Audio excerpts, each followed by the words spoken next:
welcome to another episode of Cooking with Mickey. Today I'm going to be making curry butternut soup from Boma, Flavors of Africa. This is one of my favorite soups. It's very warm and inviting, and it's perfect for the holidays. And with Thanksgiving and Christmas coming up, you're going to need a dish to take to your festivities. And this is a perfect dish to complement things like turkey and ham, your stuffing, green beans, all of that sort of stuff. We're going to start by heating up a medium to medium-high heat a large stock pot. So we've got one medium onion. And this is going to be chopped. And the easiest way to slice an onion is to put your palm on the top and make sure your fingers are lifted up. So it calls for 1 clove of garlic chopped. I always squish mine. That way the skin comes right off. And then all you have to do is run your knife through it. And make sure you keep your fingers out of the way. Okay, so now we're ready to add this into our pot. Now I'm adding in 2 tablespoons of butter. Ooh, I love the sizzle. Swirl this around until it melts down. Once this melts down, we're going to add the garlic and the onions into the pot. So add in the 1 garlic clove and our 1 medium onion. And this is just going to cook for, it's going to be about 5 minutes, but until it's tender. And again, we do have this on medium heat. While our onion and garlic is cooking, we are going to start working on our squash. And the first thing we have to do is peel it. Once we have this peeled, we're going to cut it in half, remove the seeds from the inside, and we're going to cut it into chunks. Well, next we're going to add in some seasonings along with the juice of 2 lemons. So I'm going to prepare my lemons by cutting them in half. And if you roll them out like this, or you either put them in the microwave for 15 seconds, you'll get more juice from your lemons. Okay, now we'll take this over to our pot.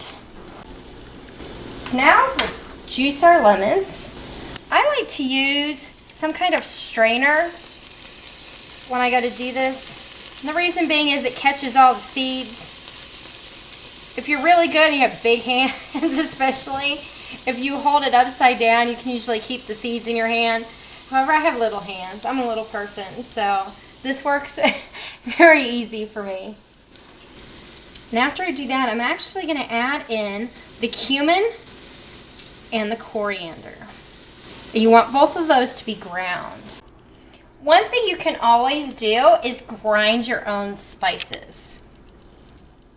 And you just get a nice little spice grinder, or you can even use a coffee grinder. A lot of people do that.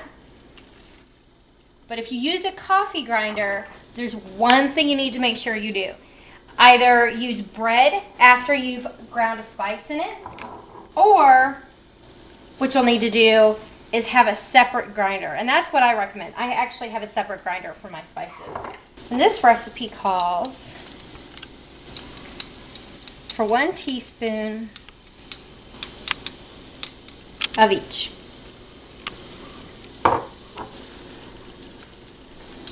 And when it comes to cooking, unlike baking, it doesn't have to be exact. If you want to add a little bit more, you can always do that.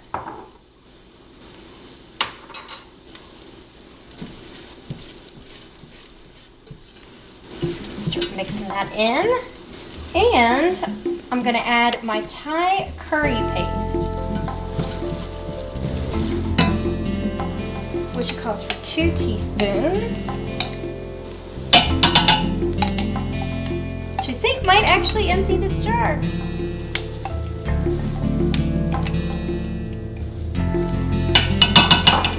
Two teaspoons of Thai curry paste. Now this, a lot of times now, you can find this in the Asian section of your grocery store. It's just a red curry paste. This one I got at the standard grocery store. A lot of times if you live near an international market or a specialty grocery store, they will have them as well. And sometimes at those places it can actually be cheaper because it's not some kind of name brand. Now you might not be able to read the label, but somebody in the grocery store will always be able to help you. I frequently go to our local international market, and a lot of the stuff, like I said, it is not in English. And so you just kind of have to find somebody there willing to help you, and I always am lucky. I'm going to let this cook for just a couple more minutes. I'm going to finish cutting up this squash, which is never easy to actually do. I'd like to say it is, but it's not. And we want this in cubes. And one thing about cutting it into cubes, the smaller the cubes are that you cut it, the faster it's going to cook. So you don't want large cubes. Okay. One thing we have to do before we start cutting it into cubes is remove the seeds. Out, nice and clean. I'm going to cut it into small cubes. Like I said, it'll cook faster that way. Now we're just going to toss all of this, which is actually 1 pound of squash in. Then we're going to add 2 cups of vegetable stock. And you want to make sure you measure this at eye level. And the one thing about this being made with vegetable stock is this is a perfect dish for vegetarians. And if you're vegan, instead of using butter, you could always substitute that for oil, some kind of vegetable oil. Now we're going to let this simmer and cook for about 20 minutes, and we're going to check on it then, and it should be nice and tender and be able to easily poke with the fork, and that's how we'll know it's ready. The fork is piercing right through these. And you always want to check the biggest chunks, because that's going to be the last one that cooks. Okay, so that's good. Let's going to turn this off right now. And what we need to do is put this in a food processor. If you don't have a food processor, you can always use a blender. And you're going to do this in small batches because you want to make sure that it's nice and smooth. Make sure you get some of that liquid in there as well.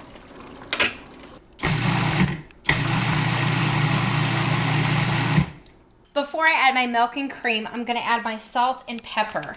One thing you'll want to do is make sure that your salt and pepper is set to fine.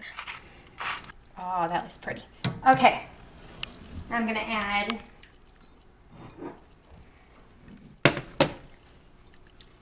two cups of milk. Doesn't matter whether you use skim milk, low fat, whatever.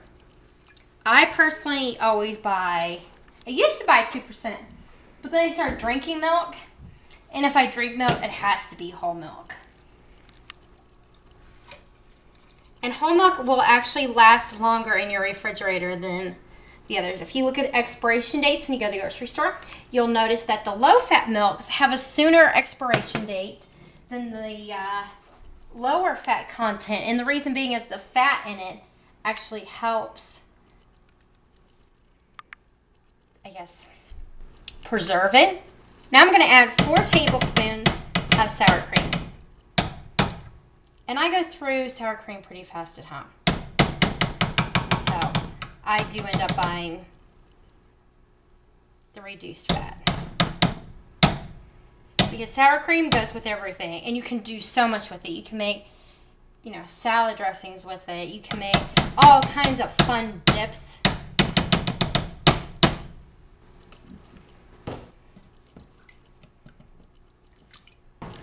You need to keep an eye on this. The one thing you don't want to have happen is for it to boil, because once you do, it's going to start separating, and it's not a pretty thing. And you've done all this work so far, so make sure you just keep an eye on it. Don't let it boil. Okay, so we're just going to let this cook for a while so that the milk and the cream and everything warms up, and that the soup is nice and hot. And they'll be ready to eat, and I am ready to eat.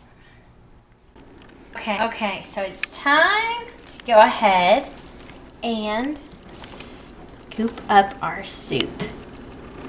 Oh. Now first I'm going to smell it. You can smell the squash, the seasonings, just a hint of the onion. But you definitely smell the spice. And it has this nice warmth to it.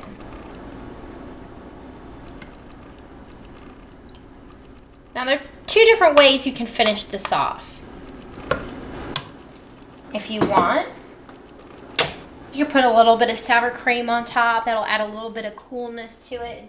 Or you can add some cilantro, which is what I'm going to do. Now if you like, you can chop it up, but I'm actually going to garnish this with whole cilantro. I think it's just pretty. It adds for a nice little presentation. I put a little bit on there.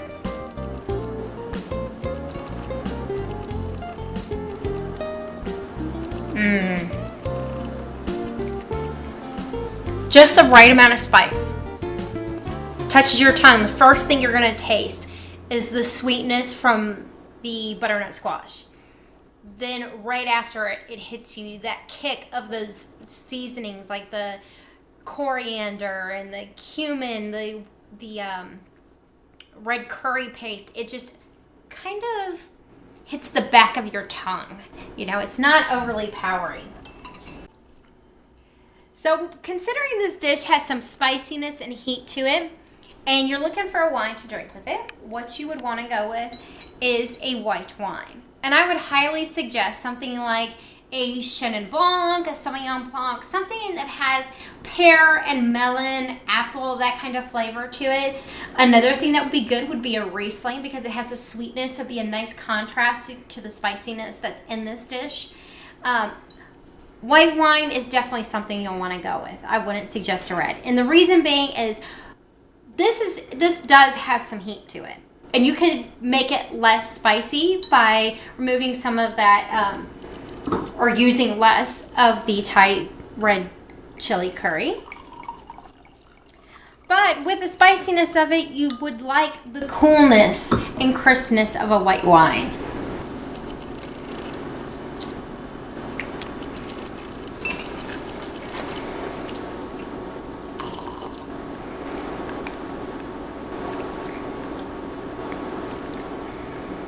Nice, very nice. Make sure you check out srsounds.com/forum.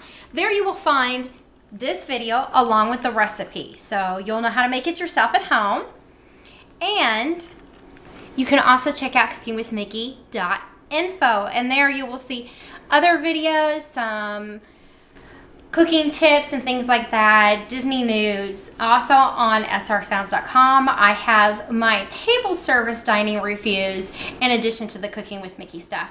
And we have plenty of recipes there. So if you're looking for some, make sure to visit srsounds.com/forum and go into Disney recipes.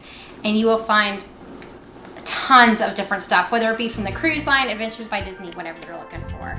So just a reminder, this was the curry butternut soup from Boma, Flavors of Africa. And until next time, I'm Kristen, this is Mickey, and we will see you real soon. Bye!